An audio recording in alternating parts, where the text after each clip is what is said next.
Ve věku 86 let zemřel významný český výtvarník, hudebník a umělecký experimentátor Milan Knížák.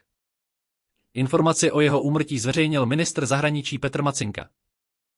Knížák patřil mezi nejvýraznější osobnosti české kulturní scény druhé poloviny 20. století a významně ovlivnil vývoj českého i československého alternativního umění.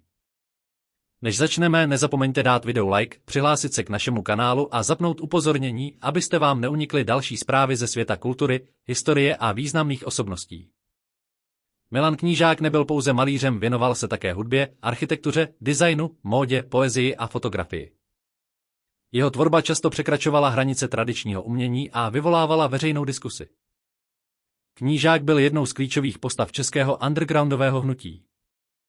Už v období před rokem 1989 se podílel na vzniku neoficiální kulturní scény a prosazoval nové formy uměleckého vyjádření.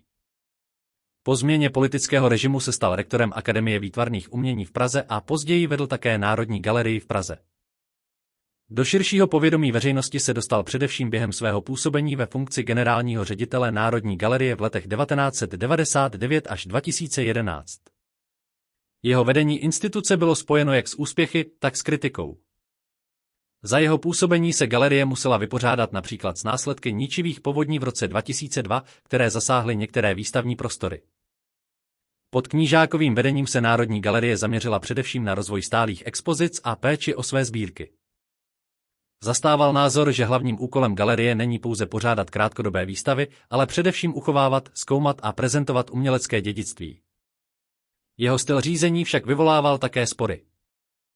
Někteří odborníci kritizovali jeho rozhodnutí i způsob vedení instituce.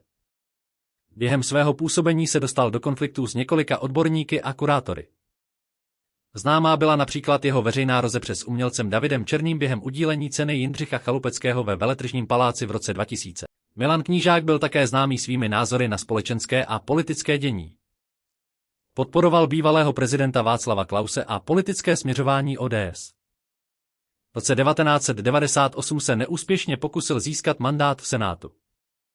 Jeho odkaz zůstává rozporuplný, pro jedny byl odvážným inovátorem, který posouval hranice českého umění, pro jiné kontroverzní osobností s výrazným názorem na kulturu i společnost. Bez ohledu na kritiku však patří mezi tvůrce, kteří zásadně ovlivnili českou kulturní historii. Děkujeme, že jste sledovali toto video.